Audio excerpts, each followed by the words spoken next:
Yo, what is up, everybody? Welcome back to another episode of the Assassin 4 podcast. Myself, I'm Esquire Dave. We got C Note, that's T Hatch over here on the right side. We got the Mr. 910, Mr. Fayetnam BT in the house. And we Yes, got a special sir. guest today, my man Trav on the G, folks. Mr. The G- Milwaukee. That's why you see the Packers of Green Bay in the background. Welcome back to the show. How you doing, man? Good. You good? You good? Hey, I know we was talking about Kentucky before the show started, man. So I hope you recover from that. We'll leave it at that. We leaving it at Yeah, that. we'll leave it at that, man. But yeah, good to have you guys on, man. Shout out to Brad Dre holding it down for them. Today, man, we're gonna cover some things going on, in the association since the NBA Finals ended a few weeks ago. We had the NBA draft, very mostly uneventful, other than Bronny James getting drafted at number 55 to the Lakers. But there's been a lot going on in NBA free agency since it started back on this past weekend on June 30th. So let's get into it, man. So just to update everybody, some of the bigger signings or the bigger things happening, or as far as the headlines. Paul George going from the Clippers to the Philadelphia 76ers.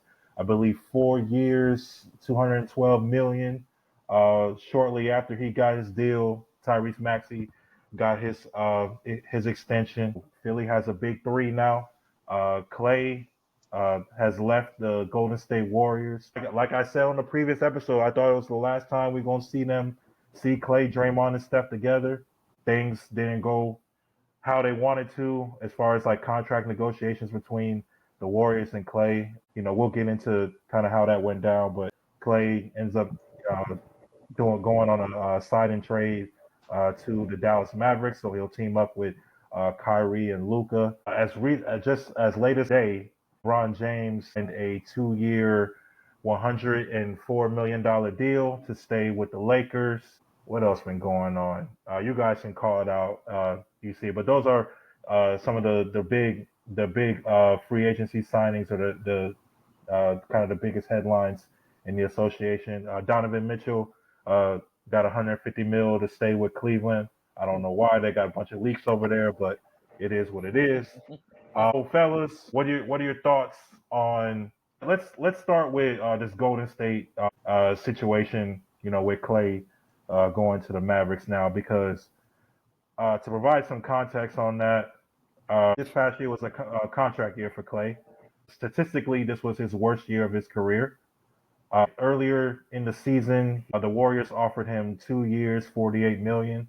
He decided to not take that deal and bet on himself this past year, and it just didn't work out that way. And I think he was looking for around I guess I guess he was looking for 100 mil or whatever, or he was looking for like a big payday, but the Warriors weren't looking to give that, and he was in talks with the Lakers and the Mavs, and I think even for a lot of even me personally, I thought he was going to go to Orlando, because it's by the water and they need a shooter.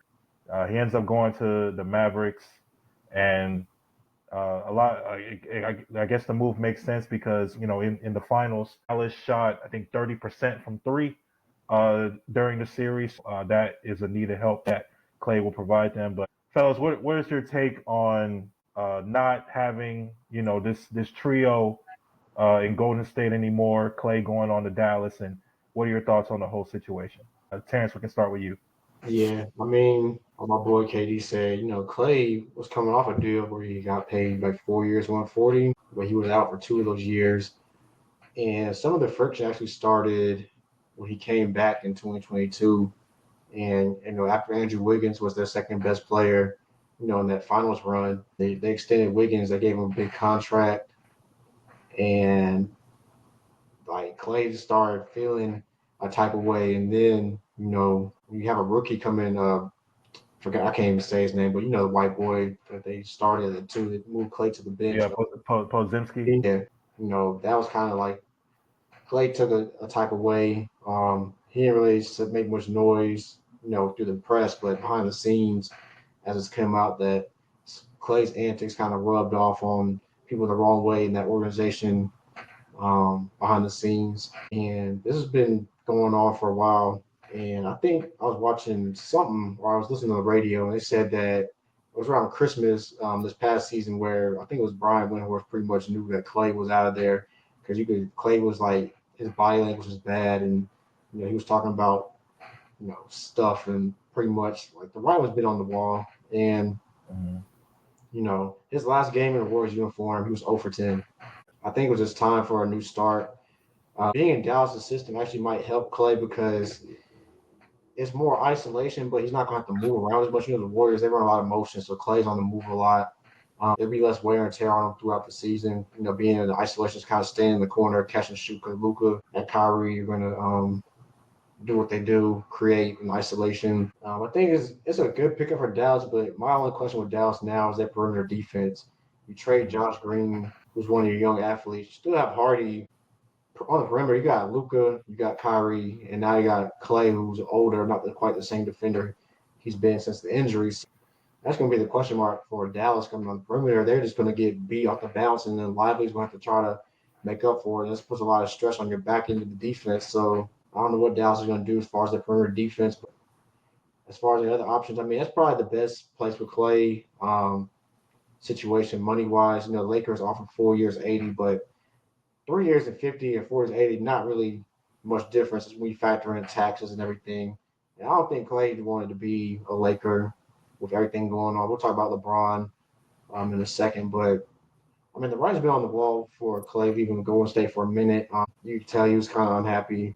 As far as the Warriors go, they added Melton, they added Kyle Anderson, solid role players, but I mean, it's not going to move the needle for them. Yeah. They can get Lloyd Marketing, maybe that'll be the piece that they need to maybe do something. But as of right now, the Warriors are a playing team. If that, honestly, the West is loaded, man. Like they barely made the play in last year, so yeah, it ain't looking good for Steph, man. It might be time for Steph to come on home, Corey. I knew that was Speaking of, damn the rest. Wardell, let me talk to you real quick, brother. What? I've talked to you before, and I will continue to talk to you. I'm like, it's me and you right now, brother. Just come home. We're setting up the team perfectly for you. We're putting shooting around because you love to shoot. We're working on defense. We got a great defensive mind coach.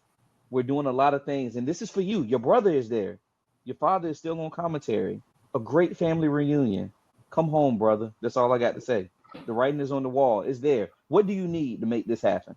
Do you want LaMelo gone? We can get LaMelo gone. You have to, yeah. We'll make that possible. We can trade MB as well too. Like we're working on all of these things. We're gonna get him over to where he wants to go. We're gonna get this first round draft pick so we can compensate your former team perfectly. But we're gonna bring you home, brother. Don't worry about it. We're gonna save you. That's all I gotta say. Wardell, come home. I mean, Miles Bridges about to go to what T Clippers. The last chance. They better give us that first. They better give us that first in 2030. That's all I got to say. I'll take that bitch and flip it. Go to state. Hey, man, real quick, bro. Hey, Clippers, bro. What's going on with Steve Ballmer, bro? I mean, Kai Jones off the perks. Primo got a weird case. Like, what's he doing? Why is he around? Why is he around, man? Why is he around? Why is he signed, man? Like what? Never Porter Jr. Man, they got the prison team, man. That's nuts, man. Damn, I need Dre here just for that for the pick. Oh no, man. For my player pick. I say it's just but OVO. But real quick for the Warriors, though, I think unless they look into they kind of semi in a rebuild, and I guess they can give the young dudes like a chance to kind of learn from Draymond and from Wardell. But it's Kuminga Cook time, bro. Like I'm talking about like Kuminga out the line, and like it's time for him to go, bro. He gotta go get it. Like this got to be his year to just like get his stuff off, bro. Yeah, like because he I think he's taken it in the past year or two to them steps, but this the year I'm expecting to see like everything like go crazy. I know I'm gonna get attacked for this, but I don't like the Warriors' development for player development. It's either you got it or good. Who gonna attack you for that? No, it's not good. All that say that shit. That shit is cooked. I have a lot of friends and family in the Bay Area that hold a team, close to their heart. But I also like for the Mavs side of things, it's a good pickup for them.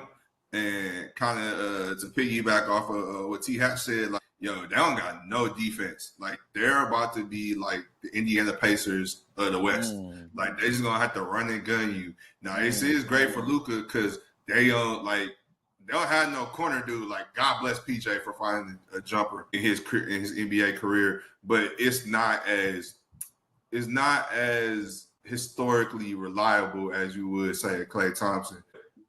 Man, I tell you, they are going to be interesting to watch because they have the offensive tools there to be something, but defensively they can't stop nobody. So that's going to be really interesting for them. Poor Lakers, but adding Klay ain't going to give them. They need defense too, and adding him Adding Klay ain't gonna help the Lakers. I'm sorry, people gonna disagree. Like, oh, you got a shooter, this man. Yeah, but they had defensive issues. LeBron 40, bro. D'Lo don't play no D.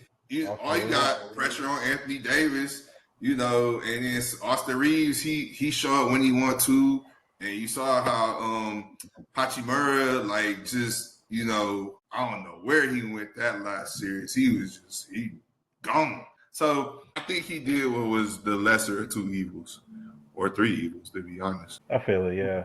Yeah. I mean, like the Lakers when they played the Nuggets, they didn't have Jared Vanderbilt, which is like they're probably their only defender type of player. And he got to get Jay. No, he's a liability on offense. He's a big liability on offense. But the thing about the Lakers is that their worst. We know that their worst matchup problem is playing the Denver Nuggets. But what about some of these other teams though? Like when they face these other teams? KCP gone. The Denver Nuggets took some hits too. They did. Yeah, they did. They did. I mean, Lakers. They lost Jackson. Thanks for the picks and thanks for Reggie. Yeah, go ahead. Matching up with like Dallas. I mean, who the Lakers will guard Luka and Kyrie, man? They don't. You can throw Bron. Luka cook Bron every time, bro. Like Bronny James, bro, with the lockups. Bronny in maybe like 3 or 4 years, maybe. Yeah. Bronny with the lockups. Put him out there with Christie. That's nasty. Yo, I guess so. Max Christie need a role on the team though, for real though. Like I don't know why Darvin giving Max Christie a look. I mean, you saw what was on his drawing board. And you see Torian Prince signed with the Bucks, man. He followed Darvin to Milwaukee. That was wild. I don't know what we gonna do, man. My Bucks. People be talking about how angry they are about like Miami and what they team not doing. This is just par for the course of just being a sports fan in the state of Wisconsin. You be waiting for the splash and it don't happen. That's why when we got Dame, like it was a national holiday because like we don't do these things. So we just like we got Dame. Like, is this real? But like. We ain't moving the needle. Like I'm like, yo, let's move some things. We got. You want to know why? The reason why is because of Glenn Rivers. He killed all of this. Is he? I don't think Glenn the GM though. But he was in Adrian Griffin's ear. You get Dame and you get Dame's coach, and then you fire Dame's coach, and you're telling make them run the offense like how you want them to run the offense. Don't let nobody tell you that you're wrong. Yo, if we don't make the playoffs, if we don't make if we don't get past the second round this year, I'm pulling up, bro. I'm coming home. Like, nah, like Glenn gotta see me, G. Like it don't make no sense. Like I understand us getting hurt and mid-pack was smoking. The mid-pack was smoking. But like, why are we getting Torian Prince like we need another shooter? Is he going? He's okay. He's defense, but he ain't giving me Jared Vando defense. Nah. So you giving me a 7 out of 10 defender who can shoot when we got a team full of those off the bench. I'll tell you what y'all missing, and I can't stand his ass. But I know you gonna say Grayson Allen. That was a bigger loss than people think. Man. Yeah. I knew you was gonna say that shit. Grayson Allen is just.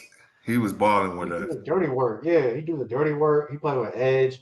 and he can hit that 3 ball. He actually put the ball on the floor and kind of create a little bit, his own shot get to the rim. So, Middleton can't do that no more. Middleton's just going to shoot straight middies. But you know what? Mid-pack, that last series against Indiana, mid-pack was getting off, bro. He had the whole package, bro.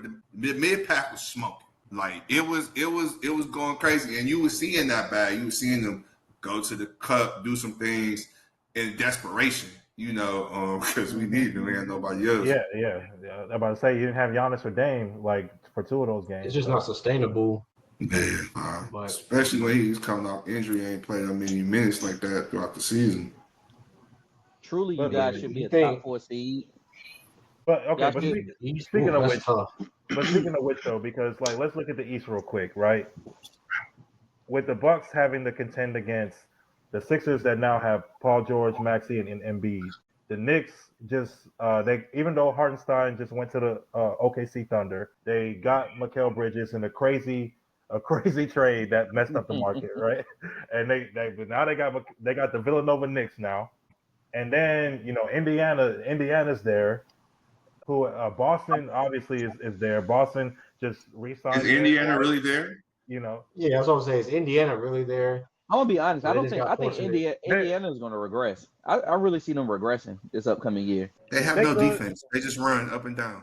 They could. I mean, they remind me of when the Hawks went to the conference finals. That one year, and then they regressed right after that.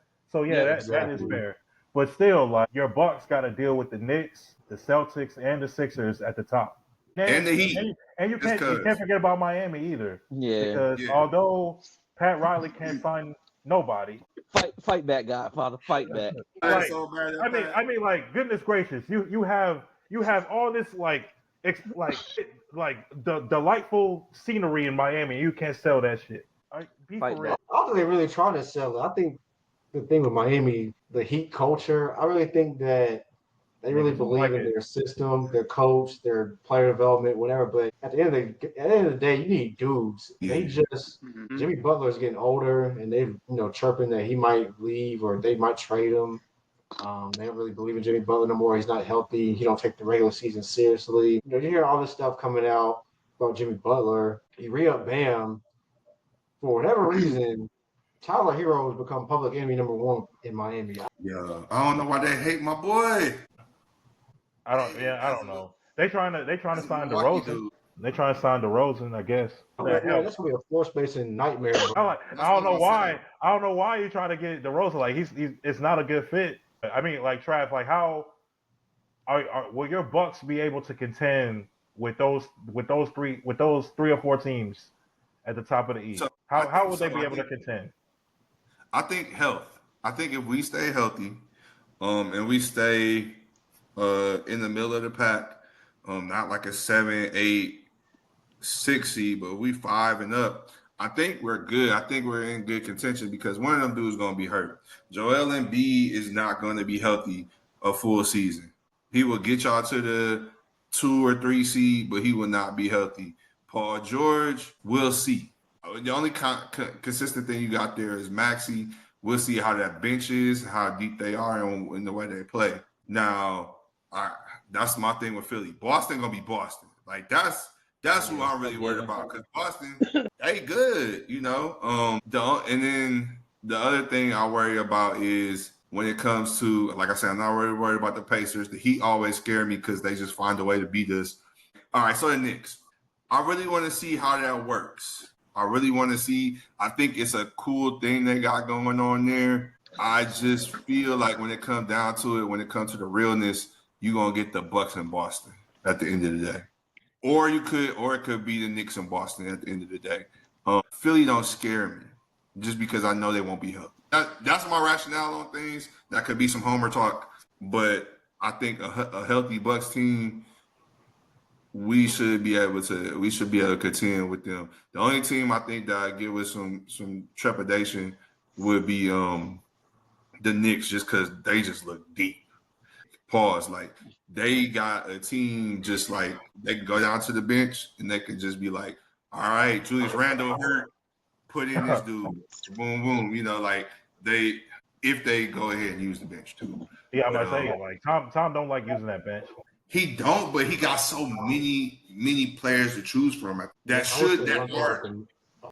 Now I was gonna say one thing about the Knicks. If Mitchell Robinson can't stay healthy and you lose Hartenstein, they are kind of thin in that front line. So But then you that's go something to small watch. ball. But then you go small ball. But the one thing that I noticed in the past 3 championships, small ball hasn't won since the Warriors. Everybody's had a big man.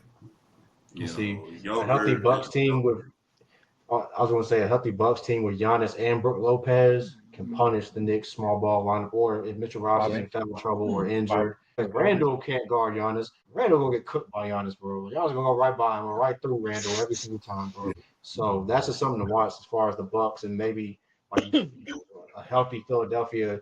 You know, if Embiid get Robinson in foul trouble, then that can, he'll dominate if he's healthy. That's the thing.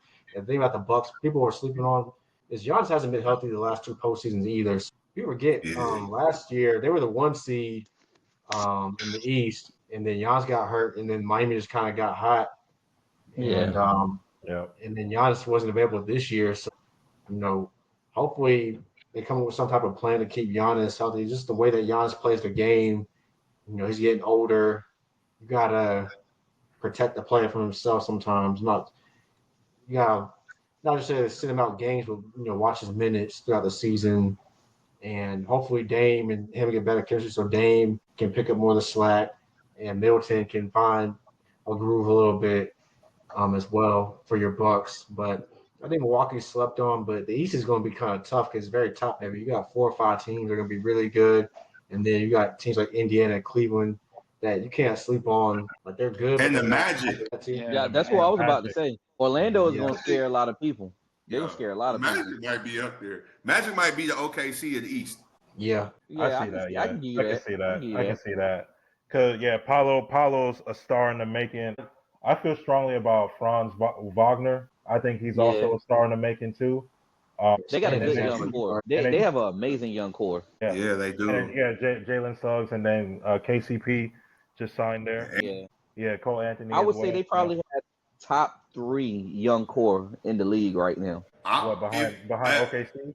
Behind OKC and maybe Houston. Yeah. And I'm gonna call it right now. I'm gonna give the Magic the 2 seed. That's crazy. That means Go ahead, T. No, because they're young and they're gonna play hard. Oh. They got a few veterans like KCP, And that's a good vet to have too because he won some rings and he know what to do. Fit the system. You're gonna have teams like Philadelphia, Milwaukee, kind of low managing their guys, and I could see Orlando probably like moving up in the standings because they're young and they don't really know any better, and they're gonna have something to prove. Coming off of the playoffs last year, losing Game 7 in Cleveland when they had a lead early on. So it's not far fetched. The one thing with Orlando, they need a guy on the perimeter that can really get a bucket. Yeah. But I can see them being a 2nd round team. I can see them being a 2 seed, making the 2nd round, and then them like either make or break it type deal, like with OKC, where it's like, okay, where's the youth show and where is like this is a make or break it type thing? Like, do we see Paolo come out and emerge as the alpha he is, that he knows how to play in these situations? I think that's what's going to really the diamond in the rough, put in the fire type situation for them coming next season, especially in the playoffs. I can see that one. Yeah, for sure. They may need to actually go talk to the Bulls and see what they can do to either get LaVine or DeRozan. The only thing with Zach LaVine, man, Zach LaVine, it seems like nobody wants Zach LaVine. It seems like nobody wants D'Lo. And I don't know why Brooklyn think they can trade for get Ben Simmons off their books. That ain't happening, bro. Man. Ben Simmons riding that bench into Fashion Week, bro. But I say, like Louis Vuitton, the only one that can sign Ben Simmons right now. Talk about it. Or a Jenner sister. Oh man. I ain't think we were gonna talk about a damn Jenner. I think that's gonna come up either, man. That's wild. I hate to touch on Ben Simmons, but I just like, bro, I'm cool because you know what? Let him take up that salary cap so Cam can get all these buckets, bro. Because they use that salary cap to get somebody that shot's taken away from Cam. We know Cam about to get 38 a game. Hell He yeah. just gonna go crazy. He gonna be the dude in the league where he on a trash team, but it was like Cam scores 48 in a loss by 32. 38, 4-1. 4-1. That's gonna be a stat line all season. I'm calling it. He gonna be going for the scoring champ, bro. Ain't nobody seen a Brooklyn game all season, bro. He out there doing amazing shit. Yeah, And that's Brooklyn, thanks to Ben Simmons for not taking those shots away from my man. Brooklyn. Yeah, go ahead and sit there. Go ahead and go all the way down to the east end where Detroit is at. Yeah, because it's a wrap. It's a wrap. Yeah, Detroit might be, bro. That's their vet, bro. Man, History. fuck the Pistons, man. Like, man, come on, bro. Like, how you do Monty Williams like that, and you still got to pay him $65 million? Like, come on, man. Motor City to Whore City. That's what I call it. I feel like this guy way of punishing Tobias Harris because he got him up out of Detroit, got him to the Sixers. He ain't performed. He said, "No, you gotta come back and learn, my G. You gotta come back and learn." That's all bad, man. Oh well. Boy, it's cold there, man. Yeah. Season, I think we touched on it a little bit as far as the play-in. And this may be a good segue before even to our next topic. BT, how do you feel about LeBron and Bronny going to the Lakers?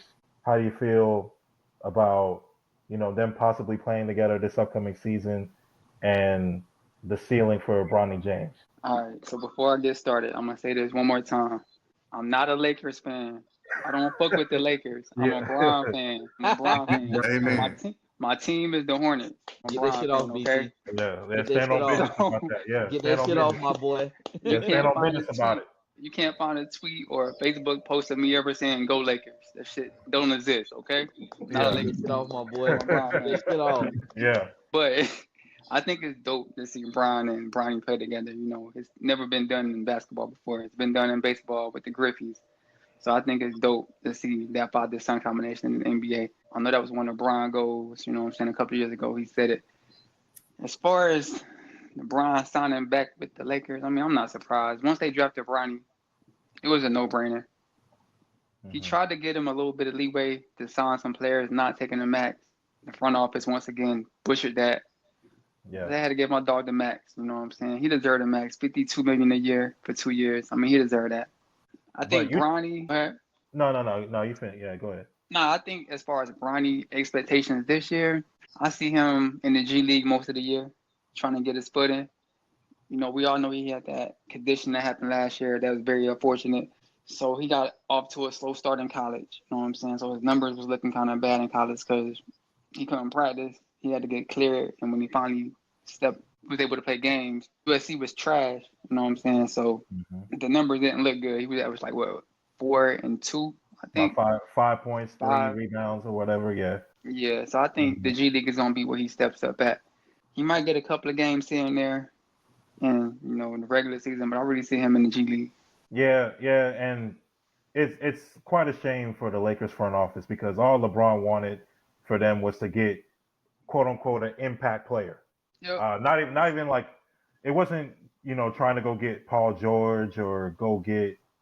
They wanted Klay Thompson. I know LeBron wanted Klay Thompson, but you saying Dr. Connect not an impact player? That's through the draft, man. He still got to prove himself. I feel like he will. He can be an impact player eventually, but they need something right away. They need something right away. And honestly, even although this free agency class was not very strong, the big fish were Paul and Klay that went to other teams. Donovan signed back with Cleveland, and there weren't any real big fish out there, or not as many as if you go back to 2016 or 2010 or even maybe 2 or 3 years ago. So yeah, they just wanted some impact role player. They couldn't even get that. So it's just real funny. It's just real funny because the T called the Lakers broke, and and they experiencing broke behavior. But They yeah, looking funny in the light, man. For them to get an impact player, they gotta have to do it through a trade. And I don't see Pelinka doing that, bro. I know Corey brought it up in the chat. You know, he had that one good year, but when he made some trades 2 years ago, but he was getting aspiring contracts. People gonna want to get that yeah. up regardless. You know what I'm saying? Yeah, So you made a good point there. I don't really put that as him making any moves, bro. People just want to get out them contracts. Honestly, outside of that, Pelinka hasn't done anything in his tenure with the No, Lakers. Magic got you Bron. Clutch got you AD. He ain't do that. So what has he really done? Brian and Clutch got you. So what has he really done? what Rob Pelinka has done has get guys like what J.R. Smith and Dion Waiters and Quinn Cook and Hachimura. Hachimura, D'Lo, Austin Reeves.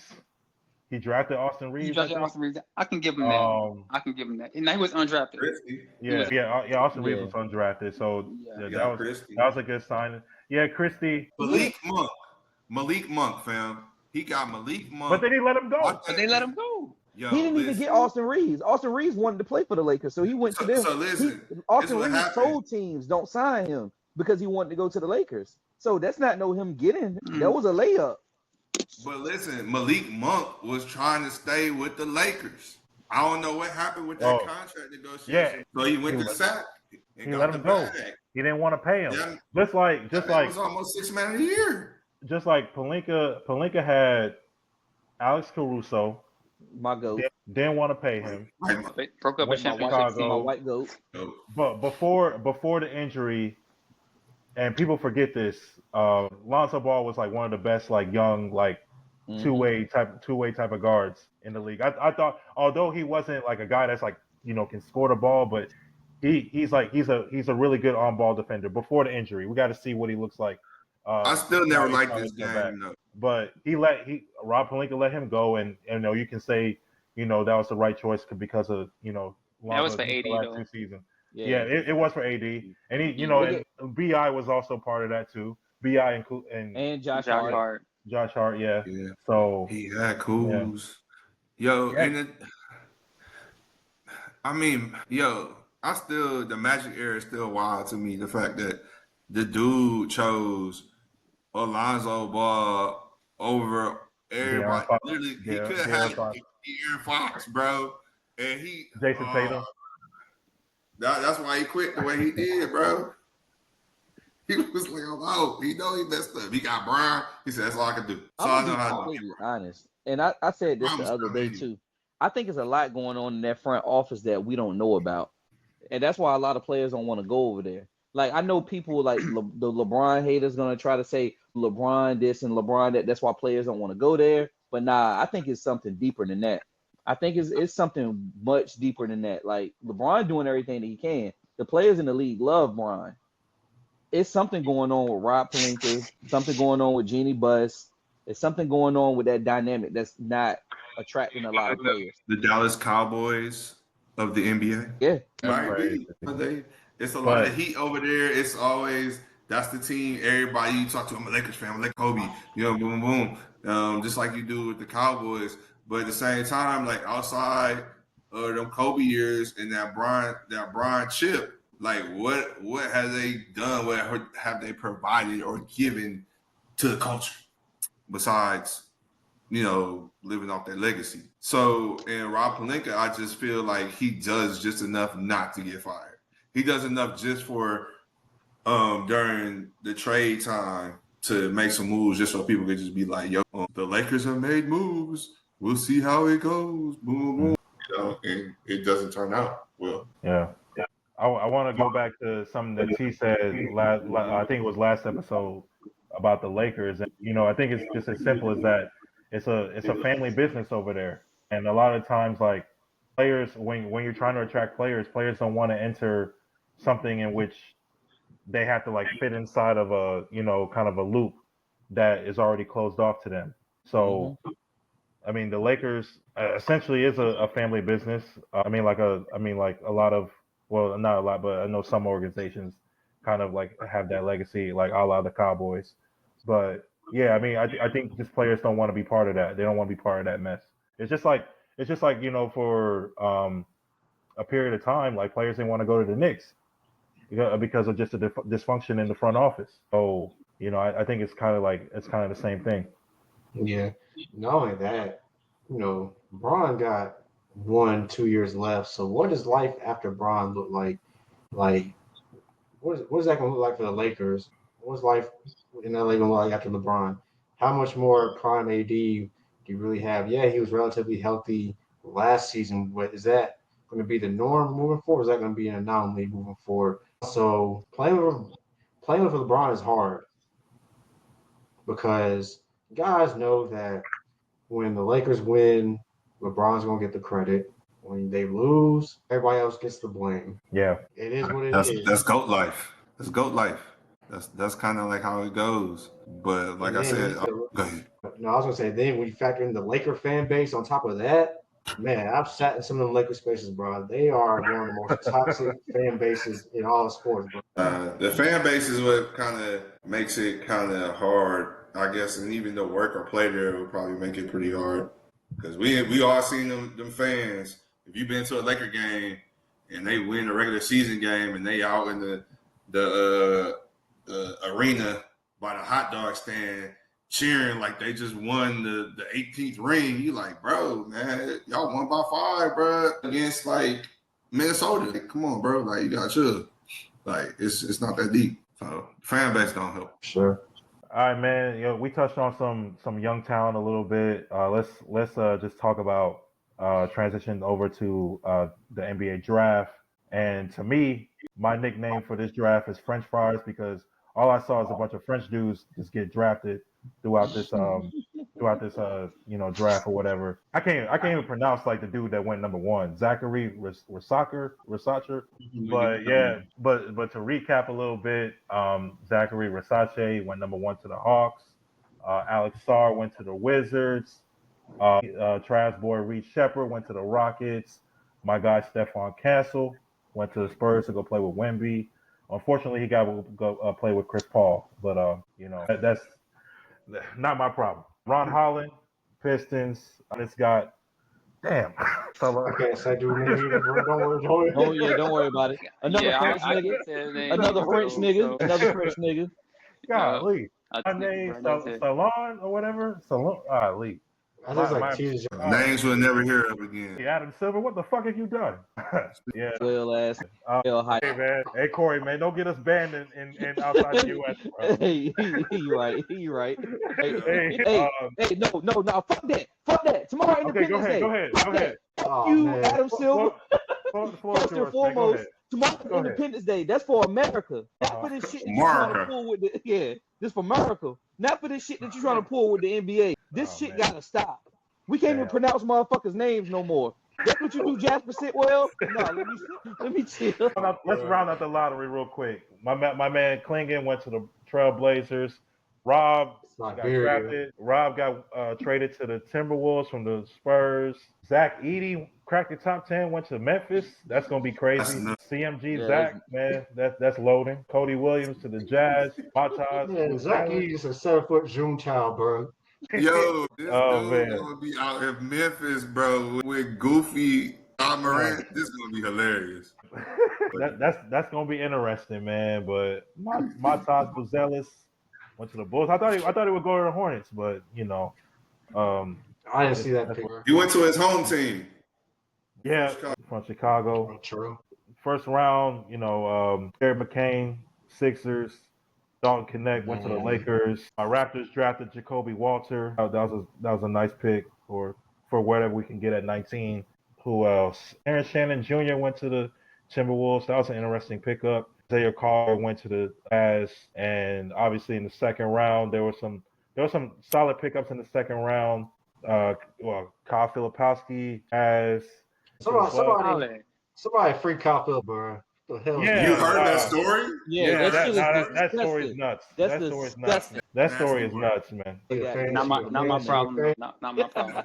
I don't know, man. I think Kyle, you need to go ahead and break up with your girlfriend. But yeah, no, that shit really is get out. Mormon get out. In Utah, that's nuts. The Book of Martin Luther. But yeah, some solid picks. Harrison Ingram. I say you gotta say my dog went name to- now. Yeah, of course, man. Of course, man. I'm getting there, man. We getting there. All Drafted right. 48 to the Spurs. Spurs got they had a solid draft. Yeah. Tristan Newton went to the Yeah. Pacers. Unfortunately, he's part of the ops now.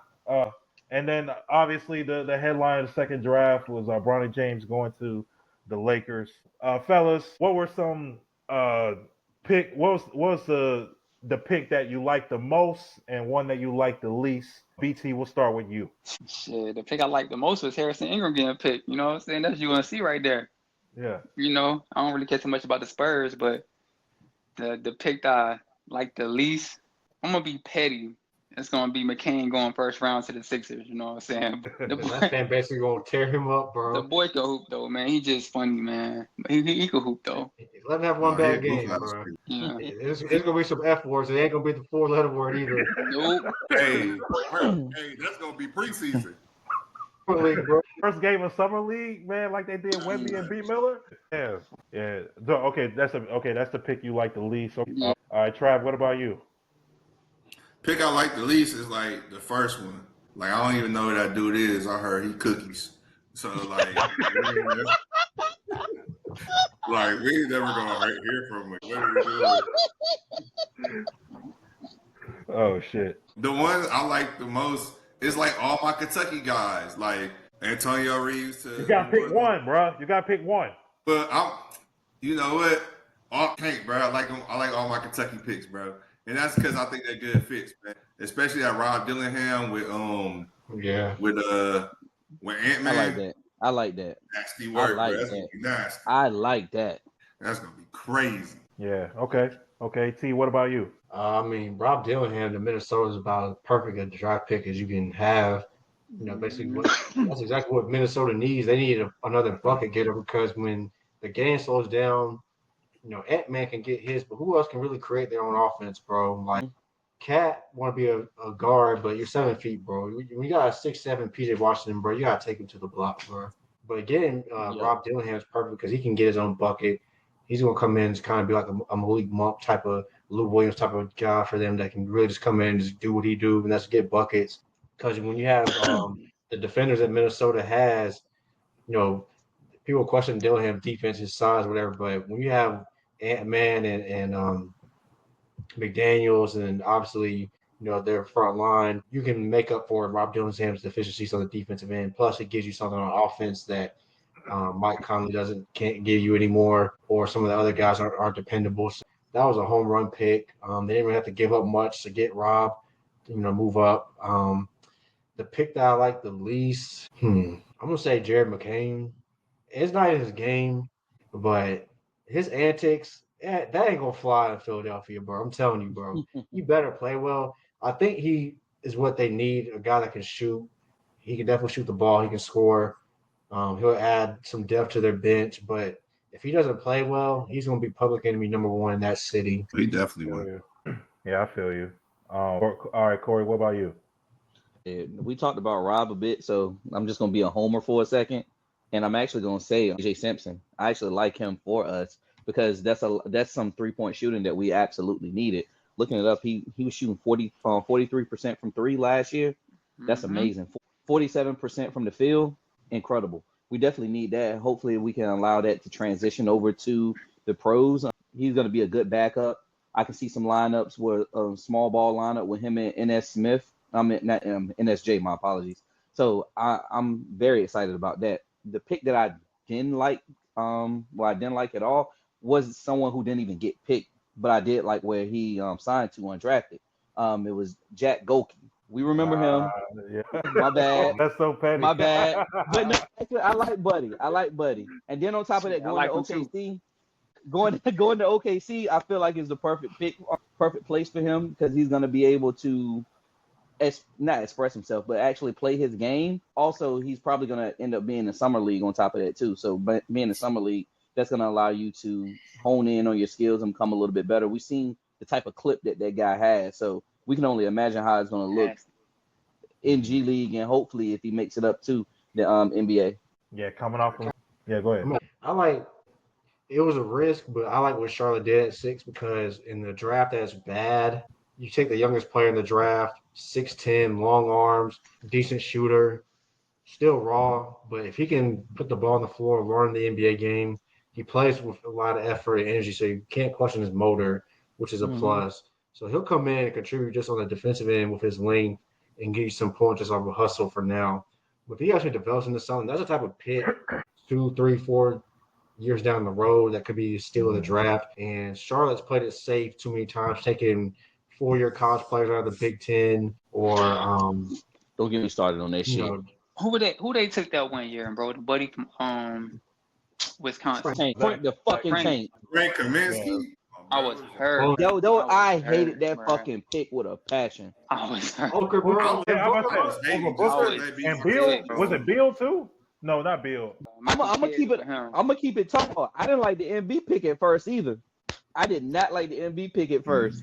Who we took Over SGA. over SGA? They traded SGA, but yeah, that's right. And Honestly, I thought we should take Michael Porter Jr. over PJ Washington. Yep, that's the other one. Because like PJ Washington is a solid player, but like Charlotte, when you're a small market team and you don't attract free agents, you have to take a risk at some point. They played it safe. Like, well, you got to play it safe. Like we didn't know what because like he was coming off that back injury, right? Yeah. He in his second year. True. I don't know how it is, but y'all would. I've been on the somebody record. would have been heated. I've been on the record saying I was okay with drafting him and letting him sit. let him sit. Hell yeah, me too. I was on record. just off his and I still talent. say The that. talent was there. Yeah, Now we you're knew right it. though. Some people would have hated the pick. Some people would have hated the pick. But Because it's a risk at that time. Yeah. But Charlotte hasn't taken risk, and that hasn't necessarily worked out. We've had some better drafts recently, but I feel like this was a good draft to take a risk because if it doesn't work out, this whole draft is trash anyway. So you already have that excuse that this was a bad draft. So why not take a risk? And I think we have LaMelo. That'll help his transition to the NBA be easier if LaMelo is healthy. That's really going to be the key, though. LaMelo has to stay healthy because if he's not healthy. We moving him. Yeah, he got to Oh, go. this nigga. That agenda. Another agenda. Another day. Hey, no, look at it like this. Y'all see the vision. LaMelo is a Cali nigga. Steph is a Carolina nigga. Make it happen. Perfect. I mean, the man already playing real life Mario Kart on top of his roof, bro. Yeah, get that nigga closer to his dad. Let his dad handle that shit. Yeah, for sure. That's crazy. All right, man. I'm gonna stand on business about this pick. The pick I like the most. Stephon Castle at number 4 going to the Spurs.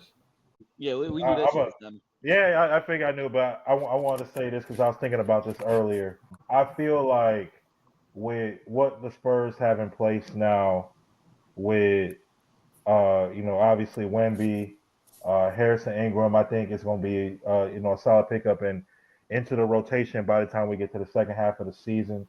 Stephon Castle, I've already said he's a great on-ball defender. I think he just needs to develop an offensive game. But I feel like 3 years from now, he will be what we saw Kawhi Leonard was back in 2014 or 2015. Yeah, I feel like he's gonna be at that level, or you're gonna see him like very close to that level, because he's under one of the greatest coaches to ever coach in the association.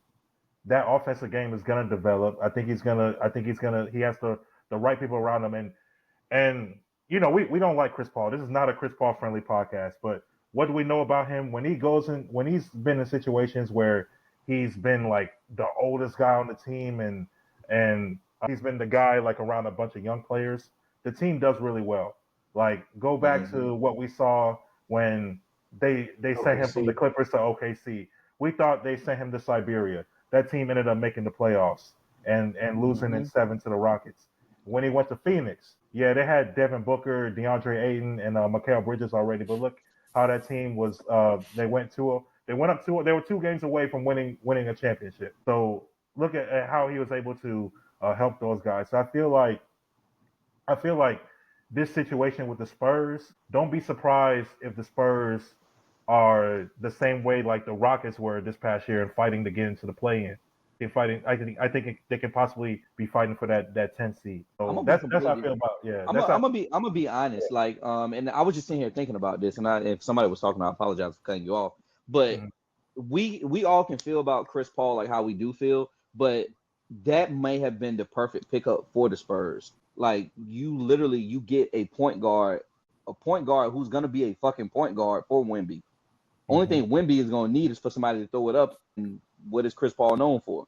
Throwing it up. So it's a perfect pairing, and then you actually get him with, honestly, probably the greatest, or if not the greatest, one of the greatest the most coaches of all transcendent, time. and one of the most transcendent players of today's game.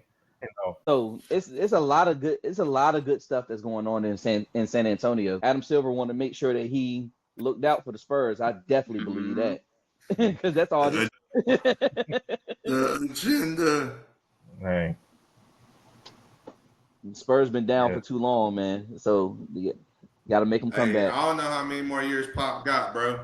Like he up there, man. So they got to make something shape. And Wemby young, so they gotta find a great protege for Pop to bring in and keep on that Spurs way of doing stuff. man, Well, Tim Duncan, man, go hire Becky Hammond, man. but No, I'm gonna tell you what's gonna Love happen. Becky. Pop is Love gonna Becky. be there to develop those young players, and then when he's ready to retire in about 2 to 3 years, Steve Kerr is coming right over. Steve Kerr, Yeah, Steve Kerr is coming right over. he's gonna fuck that shit up, bro. Come on, Steve Kerr don't develop players. He will take a set team and he'll move a couple pieces, and they're gonna be good. That's all that's gonna happen. But this is the thing. I hate to say it. This is the thing with the Spurs. You gotta look. They have a good, solid team, but they need to stay middle of the pack or lower because they need to give somebody who can run along with Wemby. Right now, I don't know if they have any viable people that's in his age window to do that. So right now, that means they gotta be at least okay to trash for the next 2 drafts so they can get all this great talent coming in 25 and 26. Because that way you can get your Twin Towers situation or you can get your running mate situation where you got at least a 2 or 3 type situation with a young core. Because if they don't do that and they start winning a little bit and they okay to good, they're going to miss out on all that talent unless they make some crazy trades or sell their soul for something. But that's what Wemby needs. He needs a player to play along with him long term. And right now, the age windows ain't matching up. Yeah, no, that's fair to say. A pick that I like the least. Yeah, we talked about Dalton Connect going to the Lakers, but I think 2 picks ahead. You know, and you know, Dre talked about this. I think you know, I guess among ourselves before, like, you know, maybe a couple months before the draft, but we talked about Dalton Connect going to possibly the Miami Heat. You know, at 15. Yeah. You know, him fitting into that Heat culture, but the Heat selected Khalil Ware from Indiana. I think he was a transfer guy. Only played at Indiana for 1 year. I would have liked to see Dalton Connect get drafted by Miami, but I think the Lakers is also a good situation for him. But you know, speaking of Miami, I think you had a topic, you know, regarding the Heat and the Lakers that you wanted us to discuss. So I'll pass the floor to you. Yeah, I mean, I just been seeing the slander on Twitter or X, whatever y'all want to call it today. The Heat fans are in an uproar about the lack of movement by Pat Riley, but then also, as we mentioned, the rampant fan base of the Lakers, they are also kind of mad because of, you know, Klay Thompson and the moves that, lack thereof, that were made. Which fan base do y'all feel is the maddest? Got the most hate for what's going on? Because that Heat stuff started picking up, but then when that Klay stuff ain't happening, like the Laker fans, you know, they felt the way. So the slander on social media has been nuts. Like, what do y'all think? I still think the Heat fans ones is a little more funny to me. I think they're a little more, yeah, because it just started early out of nowhere. I was like, dang, they just shooting off at like all their players. Everybody on the squad can get it type thing. I'm like, where's the love? I think with Miami, because they went to the finals in 2020, and then they were in the Eastern Conference Finals in 22, and you get back to the finals in 23. But basically, kind of like the same makeup roster. But it seems like they haven't gone all in and haven't been able to make that one move that'll put them over the top. When they got to the finals in 2020, we all knew that they couldn't beat the Lakers. Mhm. When they got to the finals with Denver, we all knew they couldn't beat Denver. They gave Boston 7 games, but I think that was more in 2022 in the Eastern Conference Finals. But I think that was more Boston just being Boston versus the Heat talent. And they just haven't been able to really make that one move that can kind of really put them in true contention. I think that's where a lot of the Heat fans' frustration comes from. Yeah, that's fair. That's fair. The Lakers fan base, yeah, they're in hell right now. They don't. There's not much to look forward to. You at least for the Heat, you can say, okay, we still have our core together for however many years, it may be 1, 2, 3, whatever amount of years they have left. They could possibly still, surprise like these other 4 or 5 teams in the East, at the top of the East, and they can be continue making these conference finals runs that they've been doing. Whereas the Lakers, it's the Lakers have the Lakers in the past 3 years have uh, missed the playoffs or have gone to the play-in and had to win at least one play-in game in order to get to the first round. And that it's only a matter of time before like that remains like not that doesn't become sustainable. And they've had a quiet off season so far. They haven't been able to make the necessary moves, which is why like we were talking about earlier, LeBron got 50 million a year now. What is there to be optimistic about with the Lakers fans? So I understand why I feel like they should be more upset. Whereas, I mean, I really don't give a damn about Miami, man. You made all these runs, like you made all these runs to the conference finals. Like you're still gonna be competitive in the East as long as like you stay healthy. So that's how I feel. Nah, I feel like the Laker fans should be mad only because you got Bron and AD.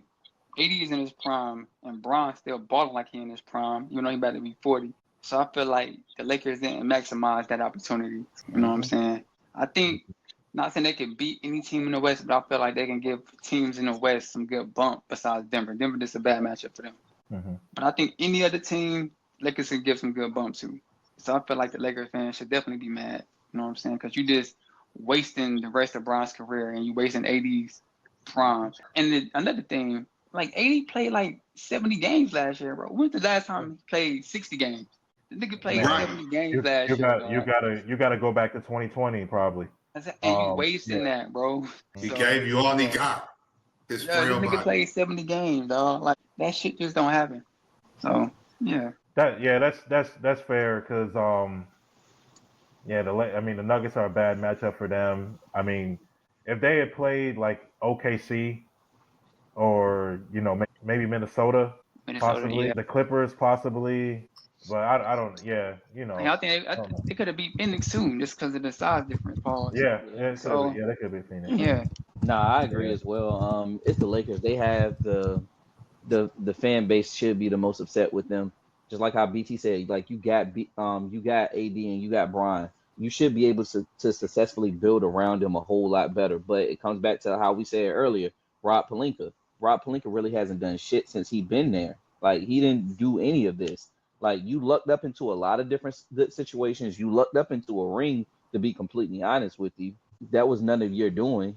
We knew that shit was gonna happen. Yeah, they should be calling for his head, but Jenny not gonna get rid of him. It's so family oriented over here. Like I think maybe Dave or somebody said that. Yeah. But like it's really family oriented. Like them jobs, like even if you've seen like the Lakers documentary on Hulu and just how family intertwined it was, and even the joint on HBO, like it kind of gives you some insight onto like how you don't let go of your housekeeper. Well, I ain't never had one, I ain't privileged, but like you don't let go of your housekeeper, like because like she part of the family or he part of the family and shit. Like that's the way they feel about like Rob. What's Rob? Come on, bro. Like Yeah, if he ain't doing the job, he got to go. It's nothing personal. It's business. He can still come over. We can still chop it up, watch TV, hang out, chug some beers. But nah, bro, the team got to win. We got to get exactly. Yeah. You can always part ways with people that you feel like is family. Look at what happened when Phil left. Yeah, no, I feel still back in the mix. Oh, no, Jeannie, she married. But, you know. Nah, Jeannie married? Hey, the way Brown was talking to her. Hey, man, this is taking a crazy turn, man. My bad. Wow. Nah, but like the whole family thing, man. Why do you think Kurt Rambis was considered for that job at one point? Exactly. Why do you think they brought Rudy T in that time too? That's the shit that they do. Oh man, Byron Scott, I think best way to explain it. This is the best way to. Yeah, the buses run the Lakers like how a college school, a school runs their basketball programs and their football programs. They only want to bring in familiar. But how you say JJ Redick though? Huh? How you say JJ Redick? They brought in Coach K to help with the search. Oh man, Facts. I don't know. God bless JJ. Peace. I don't know. Peace, good luck. Good luck. Raleigh Durham streets, bro. Yeah, man. Just like every white boy from Duke is, bro. No, I heard they had to get him out his drunken stupor and get him to rehab. Yeah. That did happen. That did happen. Yeah. But Corey, to your point, I want to make a similar analogy because the buses or like that or the Lakers front office is ran like how the Tejadas do drug dealing right now, man. Oh my God, man. I couldn't help myself, man. Nah, but you know what? Know what? That's a great analogy, bruh. Because that shit, they both fucking stupid. So that's a great analogy. The Tejadas are fucking dumb. This is like what if man, Diana was running the organization? Yeah. No, if Jeannie Buss was fucking Monet. Yeah. LeBron. Kane is Palinka because Palinka dumb as fuck. Kane dumb as fuck. Yeah. But Monet always called it Kane stupid. She said, "Why you so stupid?" I be like, "You the one because of do stupid." Hey, well, what do you think is happening behind closed doors in the front office, man? You know what? The thing was, like, all the time, like, back in the day, you root for Jenny, and you'd be like, oh, she can, get the job, and she's going to be great. And because her brother was the one running that stuff, and they said he was terrible. He had his homeboy in there as the GM or the vice president of operations. They was trash, and so when she won over the team. Jim was terrible. Jim was terrible. And his GM or VP, and so he was like, all right, so when they got him out, we was like, okay, and then you started to see some changes, and then, that's when they brought Magic in, too. I was like, yo, what the hell? Magic up there. Yo, I don't know, not me. I'm like, come on, bro. Like they kind of goofy over there, key, bro. They kind of goofy. God bless them, though, we all It's time to switch out the buses. It's time to switch out the buses. Bring Johnny in. Let's see what Johnny can do at this point. Well, it's not. Hey, Johnny don't want no parts of that shit. They got two younger brothers, though. The two younger brothers. They're like our age. Yeah. It's not our problem. It's not our problem, man. It's not our problem, man. God bless, man. God bless. God bless. But, my team hopefully is on the up and up. Yeah, for sure. So hey, Steph, we on the up and up, brother. Yeah, go ahead, send them prayers up, man. Because that agenda, we'll give that agenda about 3 years, 2 or 3 years. To see if let me run down to Victory Christian real quick. I think it's Coach still there. Pulling out all the stops. I'm gonna make this shit shake. When it happened, y'all gonna know it was me. Bless. Yeah. All right. Before we wrap this up, any final thoughts from anyone? Anything I want to shout out? Jury's still out on that. Like I say all the time. First off, let me thank everybody for joining today. We appreciate you joining us again. For another episode. Like we always say, like, share, subscribe to the pod, YouTube, Instagram, Facebook, Twitter, X, all that good stuff. Just hit that button. If you're watching on YouTube, hit that black button right there. If you're listening on any podcast streaming platforms, make sure you follow us. Just want to shout out some champions real quick. Shout out to the Florida Panthers for not losing that 3-0 lead and winning in 7. Shout out to the Americans at Wimbledon right now. My guy Francis Tiafoe, you made it to the 3rd round. Appreciate you for that. Naomi Osaka, much love to you as well. Shout out to the Tennessee Vols, college baseball. Enjoy that because you're not winning shit in football. So enjoy that baseball championship. Who are Oklahoma softball? Again, y'all enjoy that because y'all not winning shit. Y'all not winning shit in football either. Y'all go ahead and just enjoy them. Welcome to the bit. shout out to the U.S. Men's soccer team. Y'all are a bigger disappointment than the Dallas Cowboys. Y'all need to get y'all shit together. Saw that loss. Yeah, y'all need to get y'all shit together. That's all I'll say about that. But we appreciate y'all for listening. More content is on the way. Like I said again, make sure like, share, share this content with everybody. We appreciate everyone that's been engaged with our YouTube page and everything that we got going on. So with that being said, this is a wrap. Savs in 4. All right, we out of here.